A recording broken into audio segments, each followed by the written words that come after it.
Bueno, hemen gaude, urtero bezala gure udaberri festa ospatzen, dakizuen moduan guretzako oso egun berezia da. Errota Guraso taldeko partaideak lizeoarekin batera elkarlanean sortzen dugun festa bada.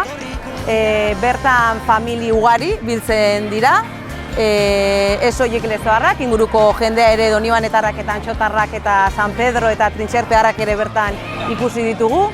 Herriko famili ugari gerturatu da, hori guretzat oso garrantzitsua da, azkenean erantzun polita eukitzen ari delako.